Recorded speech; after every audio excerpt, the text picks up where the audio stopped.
প্রিয় খাগড়াছড়িবাসী, আসসালামু আলাইকুম। আমি মোহাম্মদ মুস্তাফা। আপনারা জানেন আমি খাগড়াছড়ি জেলায় 298 নং আসনে নির্বাচনে অংশগ্রহণ করেছিলাম। বাংলাদেশ মুসলিম লীগ থেকে হারিকেন মার্কা প্রতীক নিয়ে প্রার্থী হয়েছিলাম।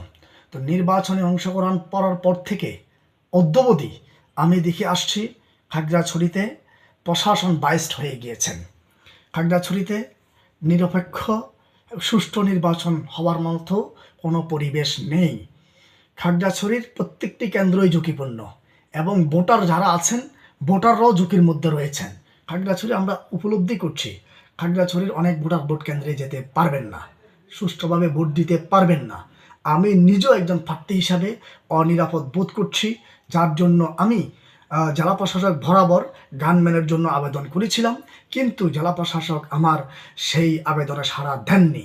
তাই আমি দেখছি আমি সম্পূর্ণরূপে নির্বাচনকে বয়কট করছি এবং প্রশাসনের পক্ষপাতিত্বমূলক যে আচরণ, এই প্রশাসনের পক্ষপাতিত্বমূলক আচরণের প্রতি আমি নিন্দা জ্ঞাপন করছি এবং আমি মনে করছি নির্বাচন ইঞ্জিনিয়ারিং হচ্ছে এবং নির্বাচন পক্ষপাতিত্বমূলক নির্বাচন হচ্ছে। এই নির্বাচনে কোনো ভোটার নিরাপদ নন এবং ভোট কেন্দ্রগুলো নিরাপদ নন। তাই আমি আমার যে এজেন্টগুলো রয়েছে এজেন্টদেরকে আমি বলবো আগামীকালকে আপনারা কেউ ভোট কেন্দ্রে যাবেন না, আমার এজেন্টরা ভোট কেন্দ্রে যাবে না।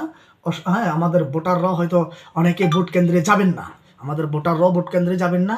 এই নির্বাচন থেকে আমি সরে আসছি। আমি চাই খাগড়াছড়িতে একটা সুষ্ঠু নিরপেক্ষ নির্বাচন হোক এবং সে প্রত্যাশা করব, যাতে করে আমি চাইব প্রশাসন এই নির্বাচনটাকে বন্ধ করে দিয়ে সুষ্ঠু এবং নিরপেক্ষ একটা নির্বাচনের আয়োজন করবে। সেই প্রত্যাশা করে আমি এই নির্বাচনকে বয়কট করার জন্য খাগড়াছড়ির প্রত্যেকটি নাগরিককে উদাত্ত আহ্বান জানাচ্ছি।